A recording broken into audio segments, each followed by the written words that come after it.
This episode is sponsored by Simple Practice.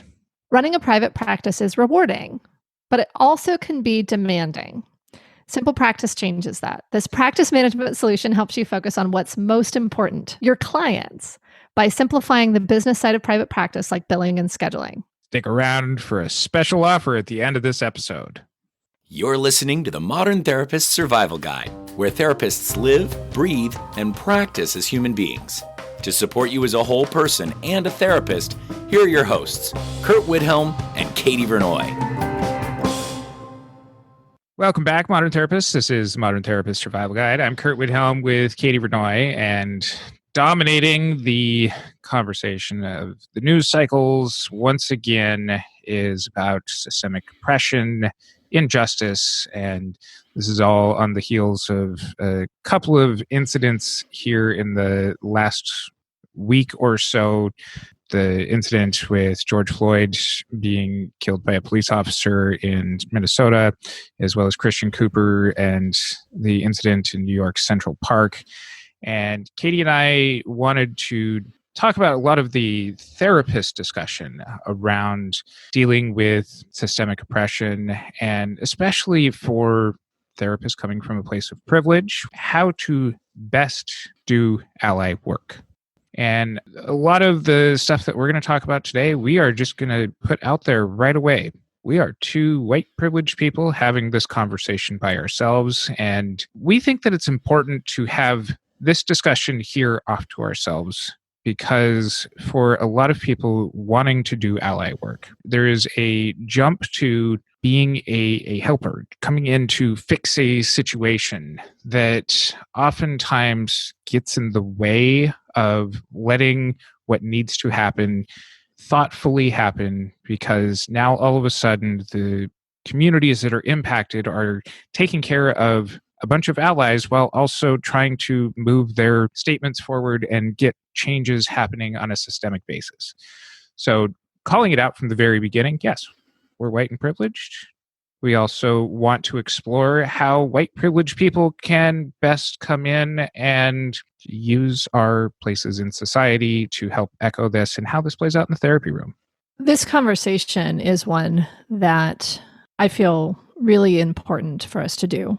We've had conversations where we're talking with other members of marginalized populations, oppressed populations, and we can link to those episodes in the show notes for that type of information. What we're really talking about, and Kurt, you said this before we started recording, is this idea that ally is a verb, not a noun. We want to talk about how to ally with oppressed folks using our privilege to help them, not in standing up and saying, I'm an ally, I check a box, and now I can go back and be white and be comfortable. And I've really been grappling with something as a white woman, because I felt grief and I felt trauma in watching what's happening, and I don't want to put that in a public space. When white women express distress, as the woman did who was threatening Christian Cooper, we know that people will come to our rescue. And I did not want to be rescued this week. I do not want to be rescued now. And I think it's something where the first thing I want to say is that we need to do our work in these spaces of talking with other white people, with our own therapists, so that we're not relying on people in marginalized communities to take care of us or changing the conversation to being about us. There's a book called White Fragility that I think is very important, especially for white women to read, but I think white men can read it as well. It's by Robin J. DiAngelo. Those ideas are something that a lot of people doing ally work have to grapple with every single time that incidents like these dominate the news. Yes. And I'm going to keep coming back to this point that allies do, they don't just say. In fact, I'll go out and say, don't call yourself an ally. Like, I think that is the least amount of effort that somebody can do in a situation, and labeling yourself that's not something that you can just ascribe to. That is something that people who are impacted can label your actions with. Hey, that's good ally work. It's going to this idea of it's a verb, not a noun. It's not something where you get a badge at the end of the day or a ribbon, or participation trophy or whatever that might be. But doing ally work is being uncomfortable, and it's facing a lot of the individual issues that you face, because doing ally work usually means sticking your neck out there and not knowing what to say and stumbling over yourself. And anybody who's had some interactions with me know that I stumble from time to time, and I get corrected and continue to put myself out there. And this often means facing it from a lot of different directions. Now, this is not just the Curt and Katie hour of talking about us, because that entirely misses the point of what we're talking about. Absolutely. So shifting this, talking about what you can do in these situations.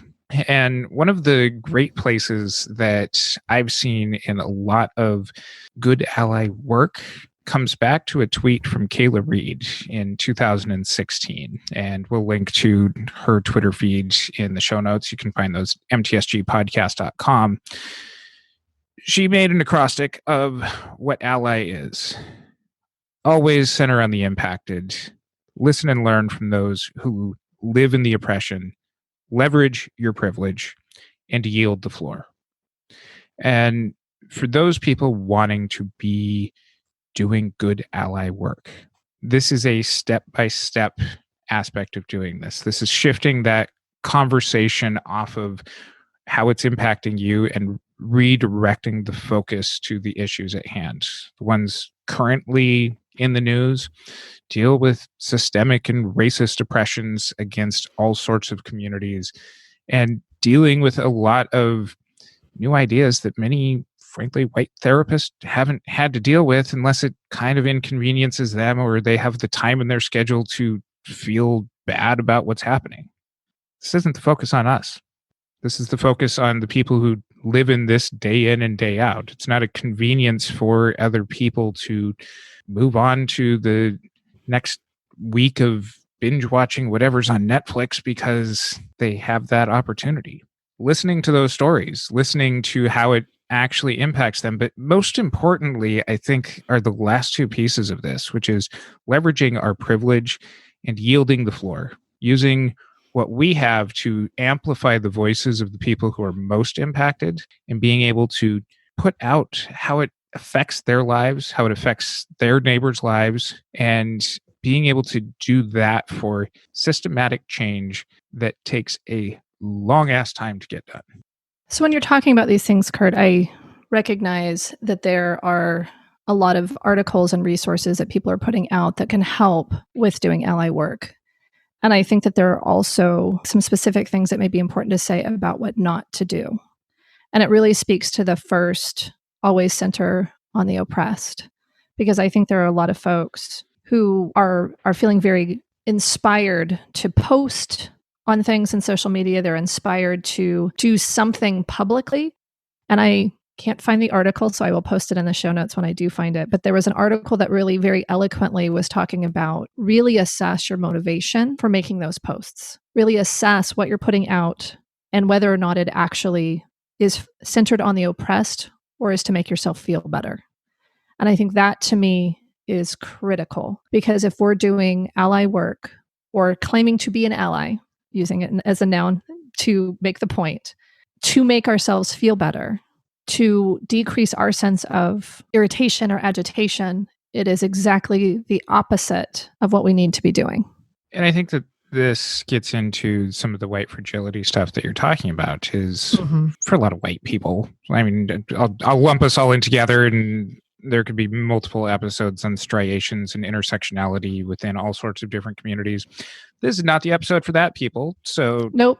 Don't. We're talking about white people as a collective. We are a collective white people. Moving out of that white fragility is something where it's not a comfortable feeling. It's one that a lot of white people want to get rid of real fast. I know from experience. I know from hearing a lot of other people, a lot of other therapists. It's not a good feeling to sit in.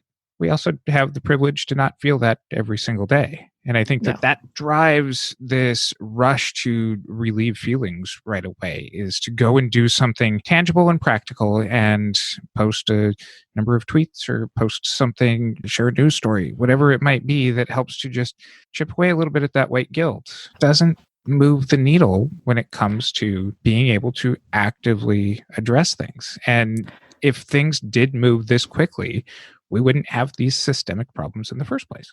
Well, and I want to comment on two pieces of that. The first one is amplifying voices and providing visibility is not horrible. It's just not sufficient. Right. What I was actually talking about is things that are actively harmful, shifting the attention to me and either my need for status as an ally or my need to express my emotions in a public space and show everyone how upset I am about it. That is actively harmful, and it's redirecting the focus onto me and my problems or what I'm doing. When you're talking about like we just need to do stuff. I mean, there is an article that was like white people do stuff, and we'll post that in the show notes as well.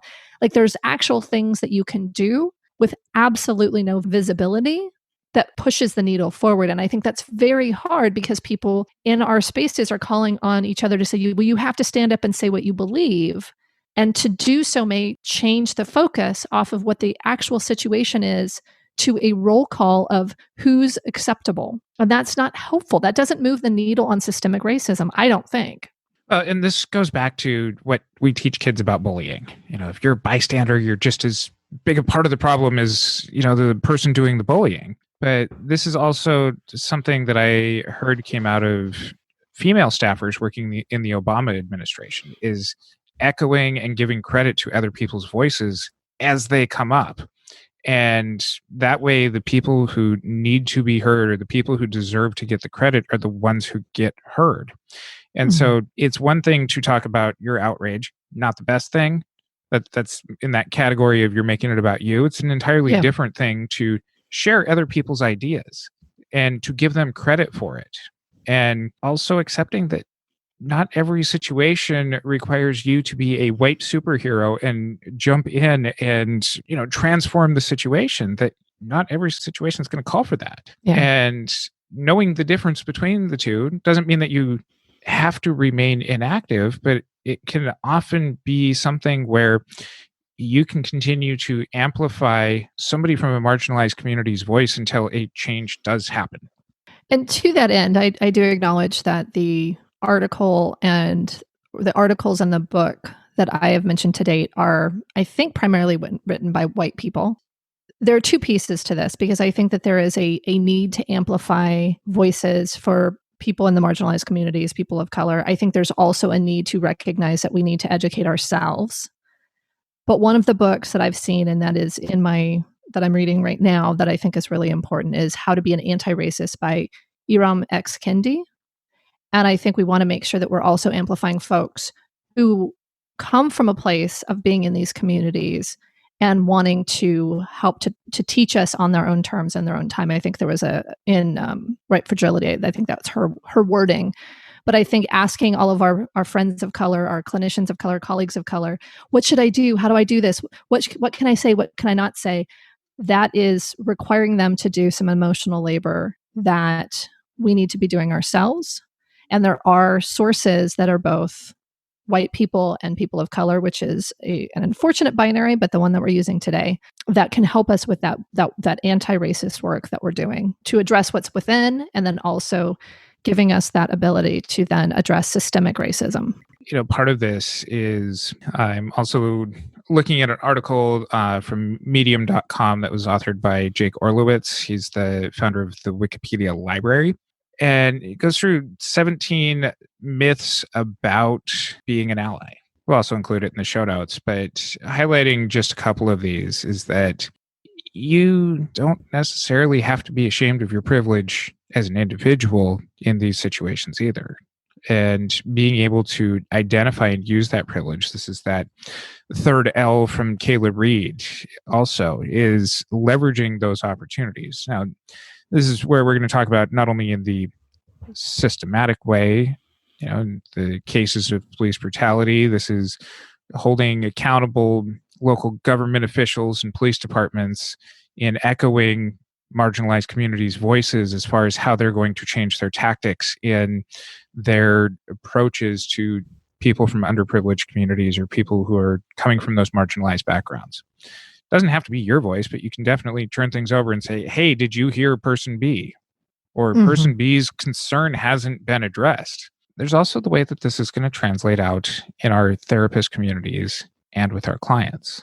And some of this and some of the discourse that I've seen, and as recently as today, following up on a couple of Facebook threads that were on the American Counseling Association's page, of people not only not doing good ally work, but also people trying to maintain the status quo as professionals.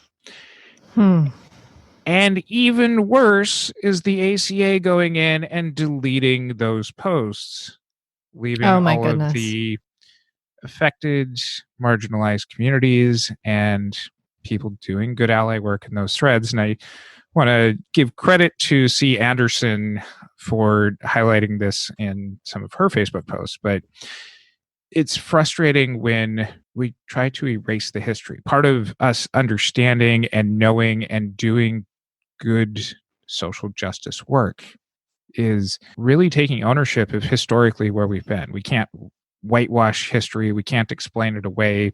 We need to embrace that as professions in order to continue to create spaces for people from any marginalized community to be represented professionally, to be treated fairly, to have spaces at the table, and that it doesn't take away from those past privileges and past privileged people's histories.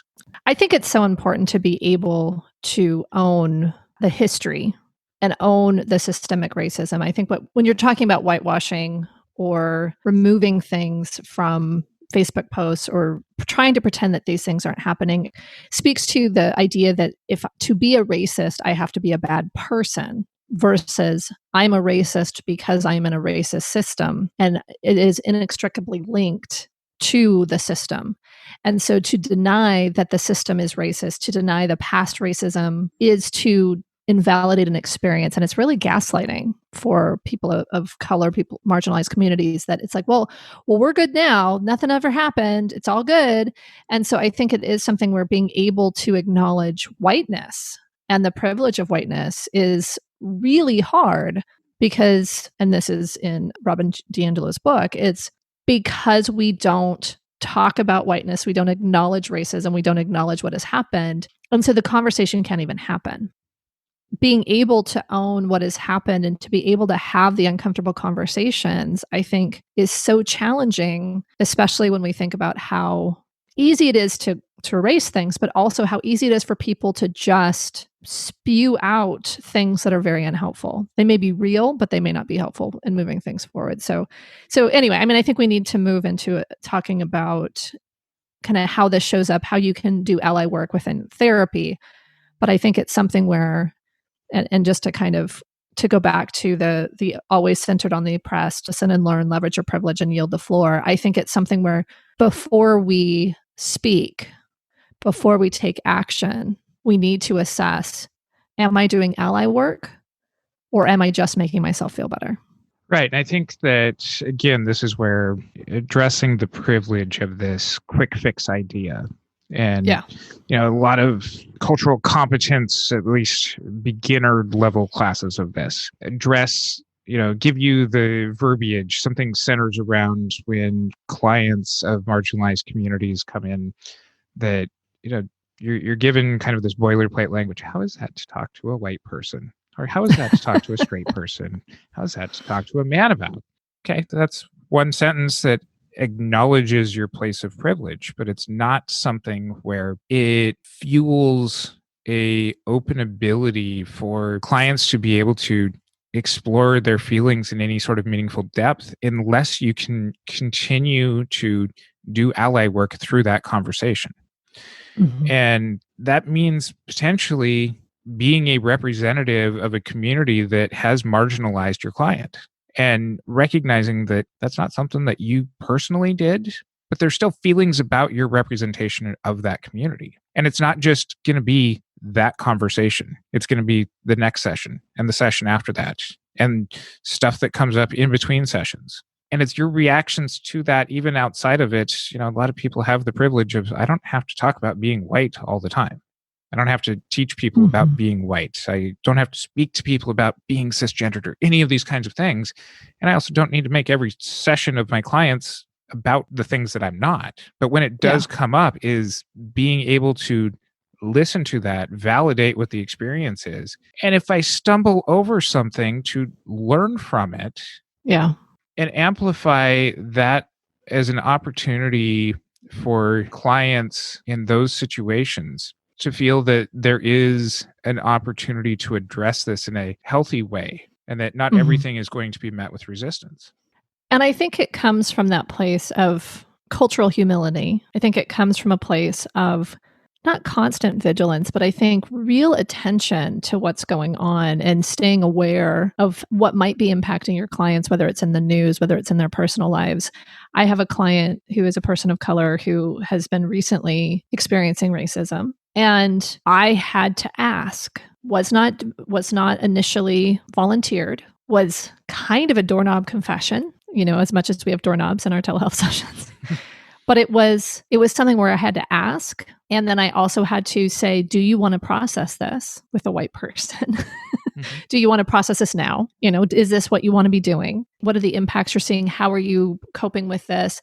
And I think the big thing that I'm really grappling with, both with my clients in marginalized communities who are having aggressions toward them or racism towards them, as well as some of my clients who are wanting to do white ally work and are feeling, very overwhelmed with it, is staying present with, there is a part of this we just cannot fix in this moment. Because I had a client say, well, how do I just feel better about this? And it's like, well, it's kind of like you've got a broken arm, or society has a broken arm. I don't know if this is a great way to describe it, but this is what I said to the client. But it's kind of like you have a broken arm and you're saying, how do I feel better? It's like, well, there's going to be pain and it's not a quick fix. And it's not something that I can just magic away with some sort of coping strategy. There are true problems here that you're facing that impact you. And so it's about how do we decide what we want to do with it?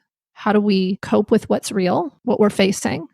And how do we find support to help us weather it? I mean, I know that there was a post going around saying like white therapists are telling everybody to meditate and there's a cultural bypass or a spiritual bypass. And I completely agree that is a tendency for folks. We want to fix this. We want to tell them if you just cope hard enough, you'll feel better. And I feel very, very adamant that we cannot do that because it does not acknowledge what's real. I've seen those posts about white therapists saying to meditate on problems. And as somebody who has a practice that engages a lot of mindfulness, knowing that meditation is one kind of mindfulness. Yeah.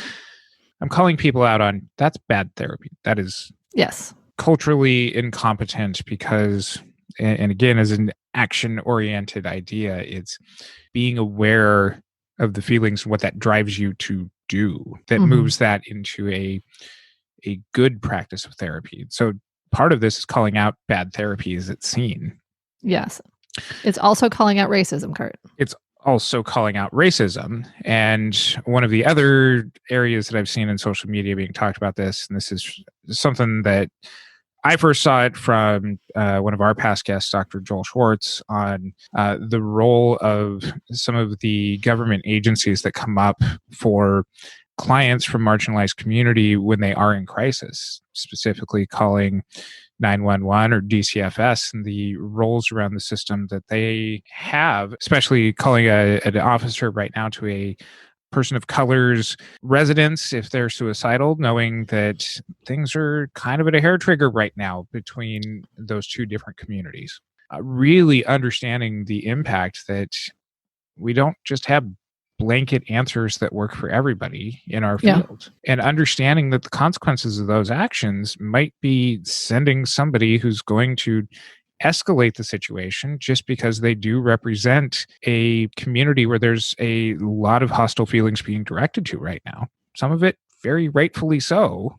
And I want to speak into that because I know when I was working in South Los Angeles, we had that conversation frequently. So this is clearly not new news. We know that calling police officers or government officials of some sort to a house where people of color, especially people in the Black community, because there is such a huge rate of Black men being killed by police officers. We had this conversation, and there are some tips that I can provide in this moment, because I think it's something where it was something I hadn't thought of at all. And so I think one thing is that if you have a family or an individual that is in a community of color and is in a place where they are suicidal, homicidal, there's some sort of risk, there might be child abuse, there's these types of things that you're looking at. It's very important to train them on how to interact with police, talking with them about how to express mental health concerns, making sure that they're able to express what safety mechanisms are in place. And in truth, kind of using that as the last resort, because there is such a hair trigger, and because there's a lack of awareness about mental health concerns. In a good situation, there are some police departments that do have specialized treatment or specialized training for some officers. There are folks that have therapists or psychologists that do ride-alongs and help with some of these things. So there are potentially ways that this is being addressed. And I think that's another place where privilege can come in and say, hey, let me go train the police department. Let me help do this thing. I think and this was in Joel's post as well, as people were talking about also creating community around folks who are at higher risk, so that neighbors are involved in the conversation. You get appropriate releases, and you make sure that you're bringing that community in, making sure that you have emergency contacts, especially if you're not seeing somebody in person right now, making sure you know who's around them so that you can actually reach out to a family member, a friend, someone who is committed to supporting that individual, so that you do not have to call the police or CPS or those kinds of things. I mean, I think there are systems in place and there are workarounds. I think some of the feedback was like, well, you have to do some of these things. And I think it's really important to look at, do I have to do some of these things? The job is not to check a box to make sure someone's safe. The job is actually to keep someone safe. Mm-hmm. The job is to report child abuse. The job is not necessarily to check a box to make sure that child abuse has been reported. It's to protect children, it's to protect those who cannot protect themselves. And so I think really being very thoughtful about how you use those systems, if you need them, and training families, training clients on how to interact with those systems can be very helpful. As I'm hearing you say this, good ally work as a therapist is recognizing that the system isn't the same for everybody. Yes. And then it's following through on that. Mm-hmm. And it's not expecting that, hey, you got it right is going to be how it's met, because oftentimes when you are involved at that level of crisis with a client, nobody's happy. And sure. That while it feels like it's not a place of winning therapy right as the therapist, you're not going to get recognized for it. But taking into account all of that intersectionality is getting it, is dealing with the system. It's acknowledging the worlds that other people live in, whether you share that community or not. If you're somebody who's a fellow traveler along the way, it goes beyond doing the checklist of your job. Yes. Acknowledging your whiteness, acknowledging the difference in each person's situation, and taking action to really do what you're supposed to be doing for your clients versus checking a box to decrease liability. So I think there's serving the clients of color. There's serving the clients who are people who have some sort of privilege and want to do ally work. There's also clients who are displaying racism and being able to navigate as someone who is anti-racist or working to be anti-racist, what you do with that. I've had clients bring in those kind of views pretty much throughout my career. And I can tell you that directly addressing it every single time is a very quick way to lose clients and to push them out to the margins of communities and not dealing necessarily with whatever it is that they're seeking out therapy for in the first place. That being said, and I guess I should clarify, because I think that there's the overtly racist, mm-hmm. which is what we're talking about. There's also the everyone else who is racist because we're in a racist system. So I just want to clarify, we're talking about the overtly racist. Sure. A lot of times where I have found the best work comes in this is hearing what people fear underneath their isms. Yes. We can expand this beyond racism to sexism or classism or anything else, but it's being able to unfold the beliefs that are driving the fear underneath it.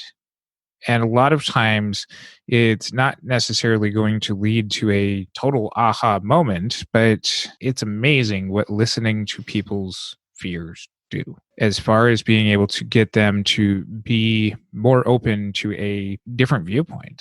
And when people feel heard, then they're more likely to hear you. And being able to time that correctly is sometimes a slow and arduous process. And sometimes it means being grouped in with ideologies that you don't necessarily agree because you're not fighting every single step of the way.